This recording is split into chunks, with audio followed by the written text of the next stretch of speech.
What's up, Kane Insider fans? The Beast Brian London just got off the ACC football coaches teleconference where Al Golin addressed a few different things. But before we get to that, I can't go any further without letting you know that today, September 11th, we definitely send out our thoughts and prayers to all of you who lost loved ones, friends, family, acquaintances, anybody in the horrific attacks back on September 11th, 2001.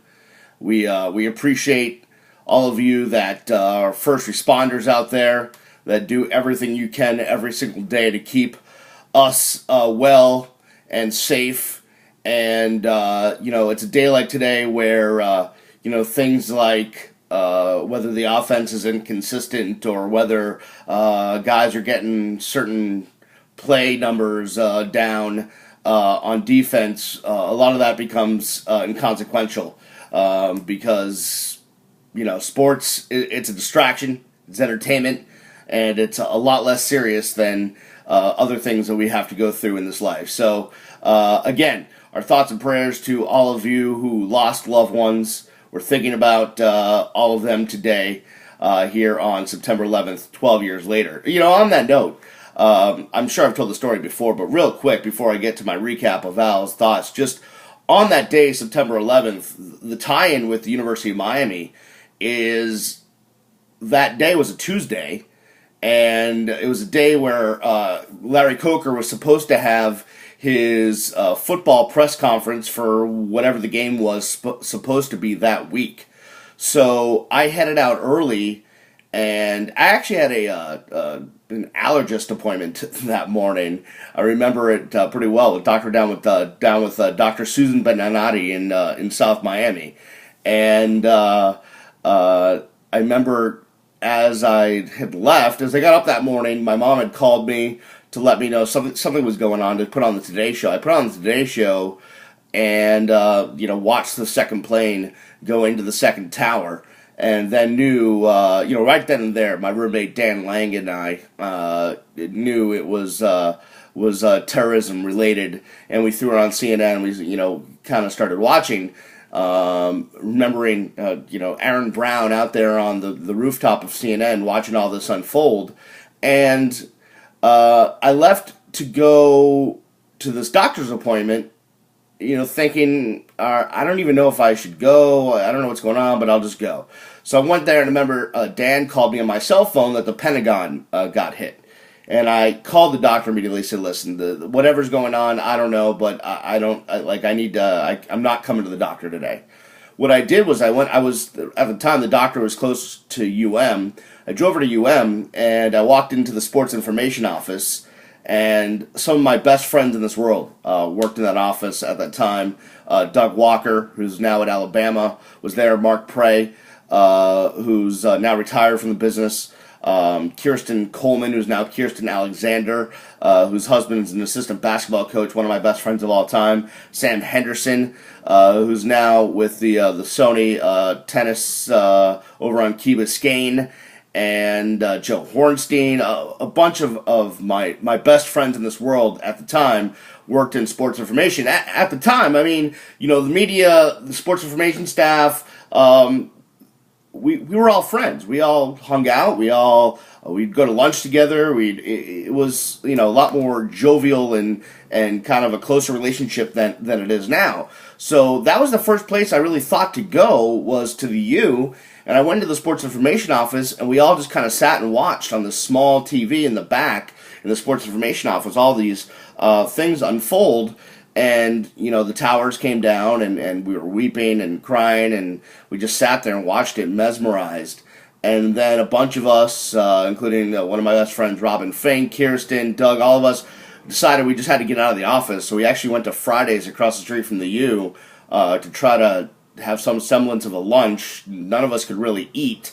They had the TVs on there, and everyone was watching it. But I remember, and obviously the press conference was canceled, the game was canceled, everything was canceled. But I just remember being at the U, being in the sports information office, and we were all just, the world stopped. Suddenly football didn't really matter. And remember, that season was one of the most memorable in history, and it all stopped on that day. But I digress. So our thoughts and prayers are with everyone. Let's get to what Al Golden had to say today on the ACC Coaches Teleconference. A couple of news and notes. Let's see. Someone from the State of the U asked, and by the way, you can get a full transcript of the teleconference right here on CaneInsider.com. I typed that up for you.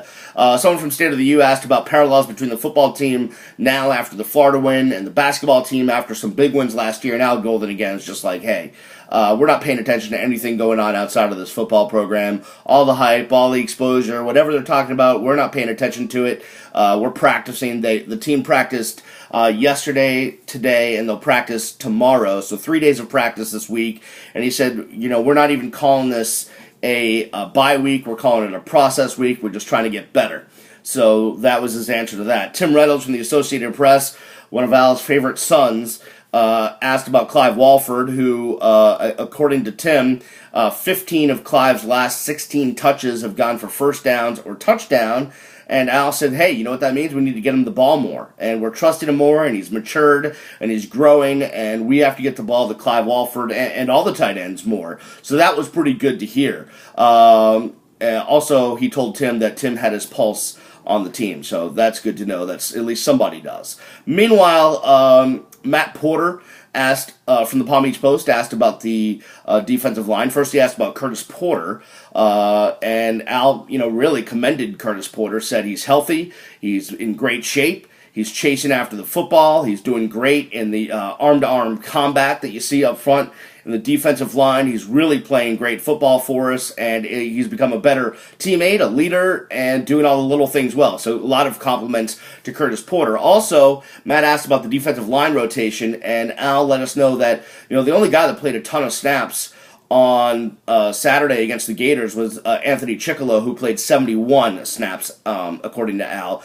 Everybody else along the defensive line only got into the 40s as far as snaps go. And Al says that rotation, being able to get fresh guys in there all the time, really helped Miami and gave them an advantage against a tough Florida offensive line. So that was good to see. But he says, this week is important for guys like Kamalu, for Jelani Hamilton, for Earl Moore. He wants to get these young guys ready to go so that rotation can be even more so as the season wears along, to get guys in and out. And if you remember back to the days when Miami was winning titles, especially 2001 and before, it was always that rotation of defensive linemen. The second guy was just as good as the first guy. Being able to rotate guys in really helped the team, just hammer opponents, especially late in the games, in better shape. Guys were fresh, and it really took a toll on opponents when the defense could really, bring it in the game.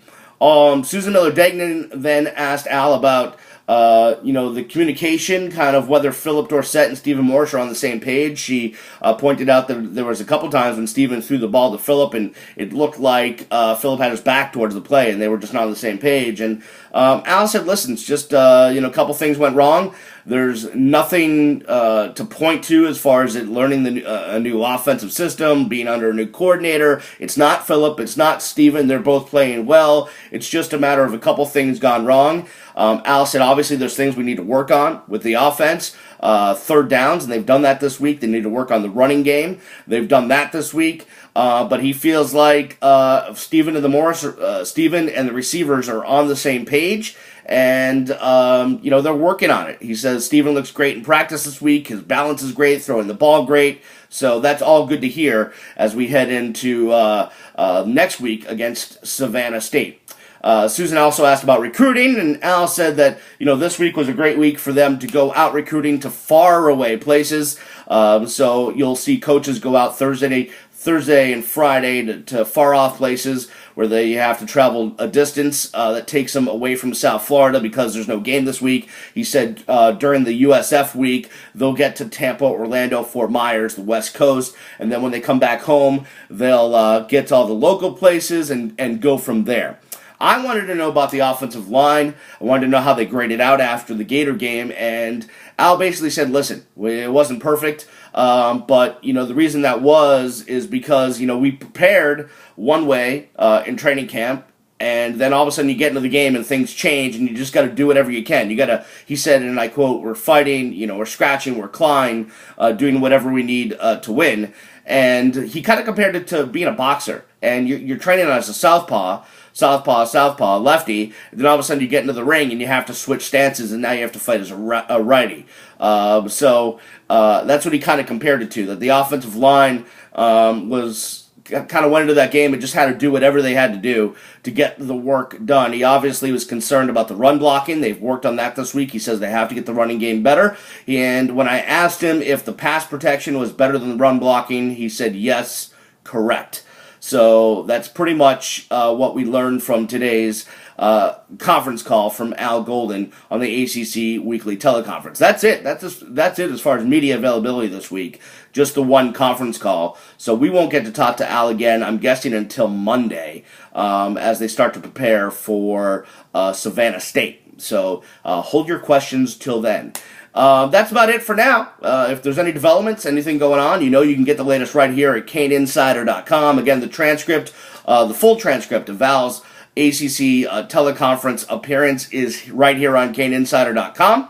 Meanwhile, if you want to talk Cane football, I'm on the ticket tonight after Marlins baseball on FM 104.3, AM 790, theticketmiami.com. And don't forget, we have All Canes Radio Thursday night, Shake Shack, 8 p.m., The Gables, 1450 South Dixie Highway from 8 to 9 p.m. We've got All Canes Radio. We've got Shirko Haji-Razuli coming out to do All Canes Radio this week. We're efforting other guests as well. It's going to be a great time, so come out and join us at the Shake Shack Thursday night, 8 o'clock in the Gables. We'll see you there. For all of us here at Cane Insider, we'll see you next time. Peace.